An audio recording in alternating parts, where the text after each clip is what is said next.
បទបង្ហាញដែលបងប្អូនចោទសួរមកខ្ញុំថាគាត់សួរទៅលើពាក្យព័ន្ធទៅលើថាធ្វើត្រង់មេជ្រុកតើគុណសម្បត្តិដែលគាត់និយាយថា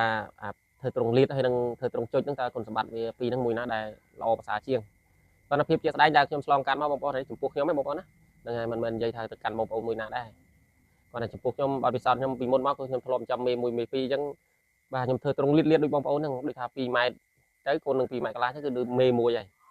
បាទភាពជាក់ស្ដែងដល់អញ្ចឹងទៅជួបប្រទះនឹងបញ្ហាច្រើនដែរបញ្ហាច្រើនហើយអីជួនកាលទៅយើងបាញ់ទឹកបាញ់អីរូបកញ្ឆេងលេងអីទៅវាទៅជាឆ្លោះជើងឆ្លោះដៃបាទជួនកាលទៅវាអាចទៅដេកលេងត្រៀលលេងវាសប្បាយចិត្តវាបងប្អូនហេតុអីឆ្លាស់វាលេងរត់មកគេថាមកសប្បាយចិត្តវានោះឆេងលេងទៅជាប៉ះពាល់ដល់កូនក្នុងពោះវាក៏មានបាទជួនកាលដល់កៅទៅបញ្ហាទៅរលូតក៏មានជួនកាលពាក់កដាលដែលគេថាមួយខែជាងបញ្ហាអាហ្នឹងដែលយើងធ្លាប់ឆ្លងកាត់មកបងប្អូនហើយមិនមែនថាវាមិនមានល្អខ្លះមានគាត់ថាមានល្អខ្លះដែរវាមិនថាអត់ល្អទេនៅភាពជាក់ស្ដែងគាត់ថាដែលជួបបញ្ហាវាមានច្រើនដែរហើយពាក់ព័ន្ធនៅក្នុងហ្នឹងទេវាដូចថាយើងអនាម័យដូចកាប់អាយកាប់អីជួនខ្លះអូបាទវាហេតុអីទ្រង់ធំនោះវាដើរវល់វិញហ្នឹងដល់អញ្ចឹងយើងមានតែមេ4មេ5អីមើលបងប្អូនដើរកន្លងទៅមកត្រង់ដើរប្រមូលអាចមកលោមវាដល់អញ្ចឹងបងប្អូនគេថាធុញទ្រាន់នឹងការចិញ្ចឹមហេតុអីវារៀងពិបាកអញ្ចឹងហេតុអីយើងធ្វើត្រង់មិនស្រួលគឺពិបាកកន្លងហើយតាចំមេណាមិនស្រួលនោះមកខំមកទាញយើងហ្នឹងគឺផលវិបាកអញ្ចឹងអានឹងភាពជាក់ស្ដែងការគ្រប់គ្រងវារៀងពិបាកដៃត្រង់ទលាបងប្អូនមេកាចមេអីហ្នឹងបងប្អូនអត់ហ៊ានចូលក្បែរទេខ្លាចខាំហ្នឹងអានឹងភាពជាក់ស្ដែងបាទហើយចំណុចទី2នោះគឺពាក់ព័ន្ធទៅលើត្រង់ចុចបាទហេតុអីខ្ញុំសិក្សារៀនសូត្រជាមួយការងារហ្នឹងមក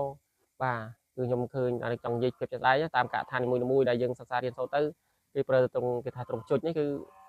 ផលល្អច្រើនបងប្អូនផលល្អច្រើនហេតុអីខ្ញុំនិយាយចឹងតាំងពីខ្ញុំរៀបចំការងារដាក់ត្រង់ចុចហ្នឹងមកគឺភាគរយគឺល្អច្រើនហើយមិនមែនថាឲ្យយើងថា100%គឺមិនប៉ះពាល់មានបញ្ហាទេគាត់មិនក៏បានគេថា99%តែខ្លាំងណាស់ប៉ះពាល់1%ទេនៅក្នុងត្រង់ចុចហ្នឹងហើយខ្ញុំនិយាយចឹងគឺវាការថែទាំស្រួលហ្មងបងប្អូនដាក់បាយក៏ស្រួលការកើបពីមុខវាហេតុអីវា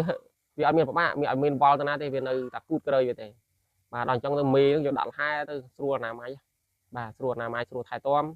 បាទស្រួលចាក់ថ្នាំបងប្អូនមិនចេះចាក់ក៏ស្រួលចាក់ដែរមេកាចយ៉ាងណាក៏អត់ពិបាកដែរហើយពាក់ព័ន្ធក្នុងហ្នឹងគឺយើងដូចថាអាហ្នឹងវាមិនមែនថានេះទេបងប្អូនជួនកាលទៅវាមានផ្អើលខ្លះដែរមេណាទៅវាផ្អើលខ្លាំងទៅវារុលទៅមុខរុលទៅក្រោយទៅ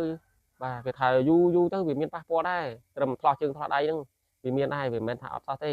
នៅក្នុងត្រង់ចុចរបស់យើងហ្នឹងវាមានប៉ះពាល់ដែរគាត់ថាភាគរយវាតិចសឹងថាតិចបំផុតក្នុងហ្នឹងបាទអានឹងភាពជាក់ស្ដែងដែលខ្ញុំជួបឆ្លងកាត់នឹងប្រើត្រង់ចុចហើយនឹងត្រង់លៀតហ្នឹងវាខុសគ្នាគុណសម្បត្តិពីរហ្នឹងគាត់ថាបើយើងភាពជាក់ស្ដែងយើងចែកថាការតិច